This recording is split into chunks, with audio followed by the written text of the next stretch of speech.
Whenever I edit my photos in Lightroom or Camera Raw, I always follow a 3-step process. Right now, I'm going to show you that process and then the order in which I approach the different tools as I edit the images. So the place I like to start is global, which is an adjustment across the entire image. If you want to clear a bunch of rocks away from a field, what you do is you get rid of the big boulders first, and then you move into the smaller ones, and then eventually get to the pebbles. So let's start with a global adjustment. So we're going to go to the Develop module, and then we can go under the Profile. Now, adaptive color can look really good right off the bat, as you can see there. I've actually done other tutorials on this, and I really do love adaptive color. But it kind of does come with a caveat that it really is applying quite a adjustment to your image. Now, if we click these 4 windows, this is going to bring in other color profiles. And we can look here under the raw, and we can look at the Adobe ones. But I want to have more control over the whole image, so maybe I'm going to start with Adobe Landscape. And then choose Close. Now, the next thing I do is I move down to the tonal areas here. So we're looking at the overall tone. Is the overall image too dark, too light? I'm just going to give it a little touch. I just want to brighten this up a little bit. So contrast is the next one. Sometimes Lightroom applies a little bit of contrast, and your camera might do that too. So I like to just kind of roll this back a little bit sometimes. And even though it kind of tends to lose the punch in the image at the moment, what it's doing is it's revealing more detail. So I'm at a point right now where I want to bring out the dynamic range or the detail. I'm looking up here, it's very, very bright in the sky. I'm going to bring the highlights back a little bit. Notice as I do that, you can see we start to lose some of the blooming around the trees there. Blooming is when we start to lose that detail. So we can pull that back. And a highlight is one I will use a lot to bring back detail in the sky. Now what I want to do is look at the shadows. So I'm looking, and there's not really any areas where the detail's really plugged up in the shadows. So I don't really need to do much with the shadow, if at all. Some images are going to require more shadow adjustment. The next thing I want to do is I want to look at the color temperature.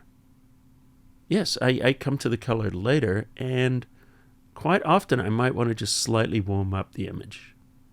Now, the next thing I might want to do is we can look at bringing back some of this contrast. So I'm going to take the whites and I'm going to increase them a little bit, because if we look here at this part of the image, notice it's got kind of milky. So I want to make those whites pop. It's not going to get me everywhere I need to go for those windows, but it's going to just kind of clean up those whites, make them less milky across the image. Now the blacks, this puts body into the image. See that? Now, if you want to see if it's clipping or we're losing detail, hold down the Alt or the Option key, and as we drag, it starts to show the areas that are clipping. So let's go back here where nothing is clipping. And you can also see at the top in the histogram. See when it pushes up against the edge? You really don't want to do that because you're losing detail in your image when you do that.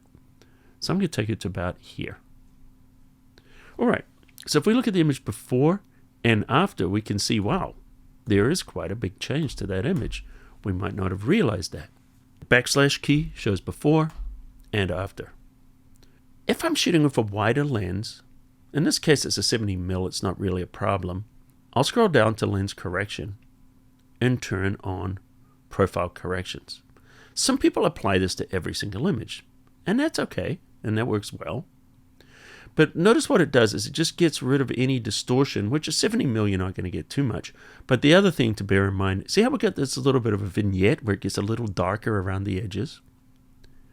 When we enable that profile correction on that lens, that also evens that out a little bit. All right, and so the last of the global adjustments I might do is cropping. So we could grab the crop tool. And this is a great time to straighten the image by moving around the corners here. And if you feel like you want to, just kind of adjust the straightness, this is a good place to do it. We can also crop into the image if there's some certain areas that we don't want. In this case, I don't really want to crop anything because I like this foreground element and these trees are nicely balanced. There's nothing I really want to crop out of there. And this is our global adjustment phase finished. And right now, I'd like to quickly tell you about this week's sponsor, which is Tourbox. Recently, I did a video on them where I showed, a lot of the different features. But recently it got some new upgrades, including version 2 of the dynamic panel, which now includes tone curves and color grading. It sits wirelessly on my desktop next to my tablet, and it's a great way to work full screen without taking my eyes off the screen. It's heavy enough and has rubber feet so it doesn't slip around. In combination with a tablet or a mouse, it's much easier and faster than using a keyboard. What makes it unique is the different shaped buttons and dials, which enables you to use muscle memory so you don't have to keep looking at it while you're working. You can work full screen with the dynamic panel, and the 4-way D-pad works like a game controller and provides access to important settings like tone, color, presence, and white balance. The nice thing about it is you can apply micro adjustments so you don't overprocess your images.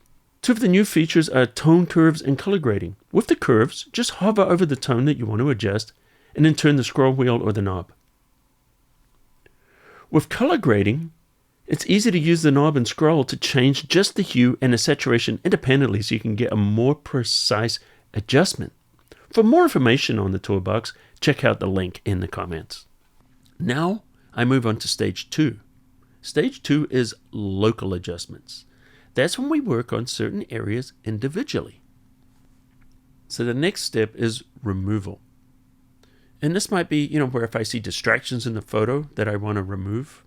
I don't really see any in here, but just to show you how I might work, maybe we'll remove some of this. So we'll go to the Remove tool. And we have the AI Remove tool here for difficult things.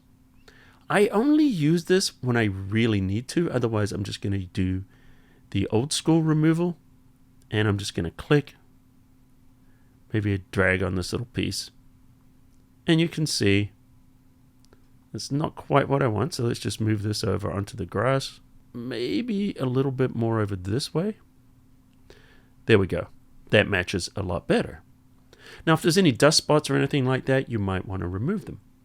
The next step I'm going to do in the local adjustments is we're going to see if there's any work with masks. So let's go to the mask. Under Objects, I'm going to turn on the Object Selection tool. And I'm going to paint over this building here. And I'm going to allow it to select the building. If it looks weird like that, that's just the overlay. We can change that to color overlay. And we can see, okay, there's our adjustment.